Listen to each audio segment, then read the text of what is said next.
حتى يا هون مشان ما حدا لا تفوت حيه ولا تفوت فرا ولا شيء طاير طاير على الجهاز فات لهم بالنهار.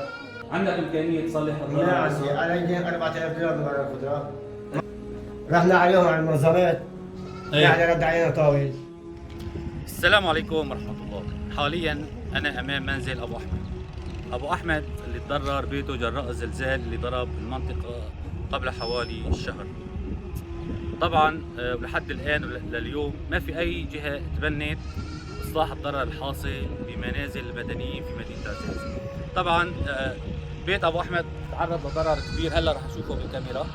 طبعا واغلب الناس عم تتساءل تبرعت دخل للمنطقه ملايين الدولارات، وين راحت هالمصاري هي؟ المنظمات جمعت ملايين الدولارات على حساب معاناه الناس، ولحد هاللحظه ما حدا تبنى اصلاح الضرر. خلونا نشوف بيت ابو احمد. يلا يلا ابو احمد يلا.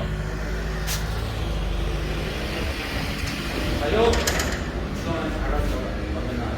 هي معنا الاخ ابو احمد. ايوه قبل ما نشوف الضرر اول شيء عرفني بحضرتك. محمود احمد علي المعروف ابو احمد. ايش بتشتغل؟ ايش بتشتغل؟ بشتغل بياع خضره. بياع خضره. اي نعم. كم غرفه عندك الضرر؟ عندي غرفتين، في حمام سيراميك مكتبه، وفي غرفه هي ثالثه، والغرفه والمطبخ غير صالحات للسكن. هدول كمان صار هذا سكن طابق. ايش بتشتغل حضرتك؟ بياع خضره. عندك امكانيه تصلح الضرر؟ لا عندي، انا عندي 4000 دولار من ورا الخضره. ما عم طالع مصروفنا يوميا، يعني يوميتك قد ايه؟ ما بسوي، ما بتجوز 20 25 مره. تركي طبعا. اي طبعا لك يعني.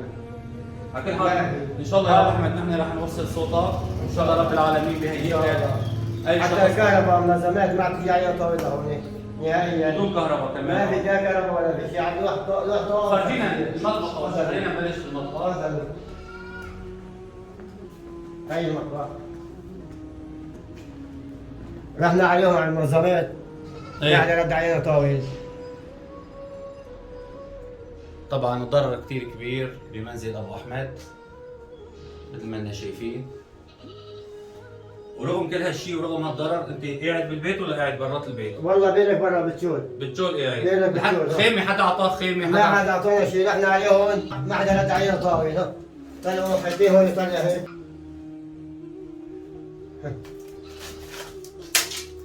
يعني ما هو هيك. هذا بشكل خطر حياتكم، يعني المطبخ تقريبا غير صالح. طيب ايش نسوي؟ ما في امكانيه واحد يسوي. امورك الماديه يعني لا صفر. ايوه.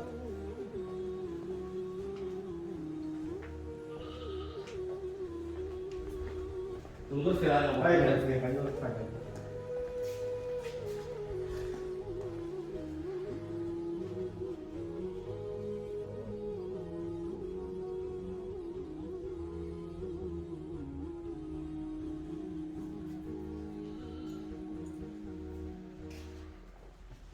صور تحت، صور تحت، حتى السقف عايزه، الحيطان عايزه من تحت ومن فوق.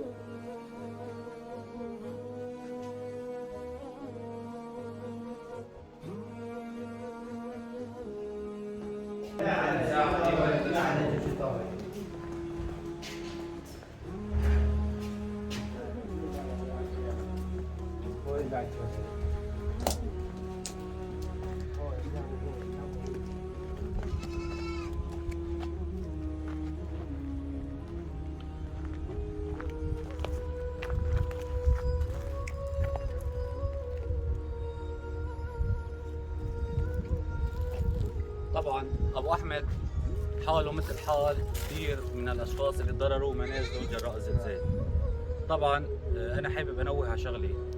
الزلزال اللي ضرب 10 ولايات بتركيا، الرئيس التركي تعهد ببناء وتعويض كافه العوائل اللي ضررت منازلهم وانخربت، سواء كان الضرر بسيط او انخرب بيته على الكامل. اما حال الشعب السوري وخاصه بمناطقنا، المنظمات جمعت اموال هائله وطائله، وللاسف الشعب الفقير المعتر ما حدا عوضهم باي ليره. وان شاء الله ابو احمد نحن رح نوصل صوتكم ان شاء الله، ورب العالمين بهيئ لك شخص او منظمه او جمعيه تصلح الضرر اللي حاصل ببيتك. الله يجزيكم خير انت واني ان شاء الله. الله تكون عافيه. الله يعافيك. الله يعافيك. السلام عليكم.